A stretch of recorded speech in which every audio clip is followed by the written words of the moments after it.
Hi, I'm James, the Assistant Chaplain at the Brock University Catholic Chaplaincy, coming to you with our first video on our series on Lent for the Brock Catholic Students Association.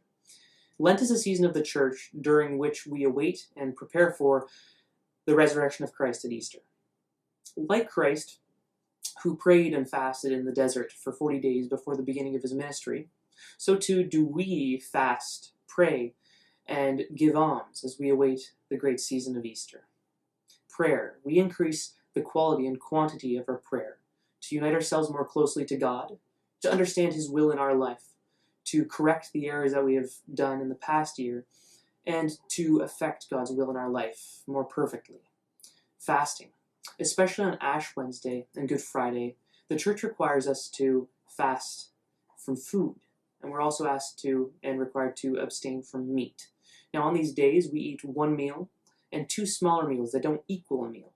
And this is a way of uniting ourselves to Christ's passion, of denying ourselves of earthly pleasure, in a way of recognizing Christ's sacrifice, and of gaining control over our own will.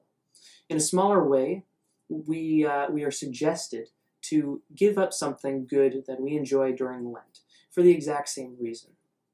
Now, these things aren't done, as you see, for their own sake, but they're done to grow closer to God, to offer up our sacrifices as prayer.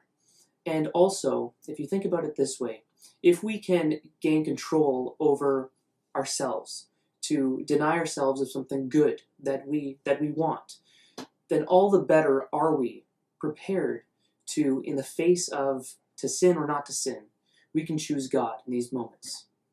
Almsgiving. We are asked during this time to especially give alms, give charitable giving to the poor, and also of volunteering our time. And this is a way of building up the Christian community and of living Christian lives. And we're called during this time of Lent to do this, but especially this is something we should always dedicate ourselves to do, of seeing Christ in the other person, to helping the poor, the sick, and the needy.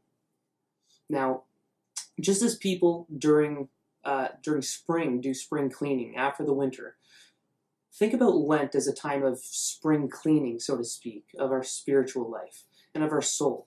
A good thing to do during this time is to go to the sacrament of confession, to have our souls cleaned, to open ourselves up to the divine life that is offered to us through the sacrament, to continue to attend Mass and to receive Christ in the Eucharist.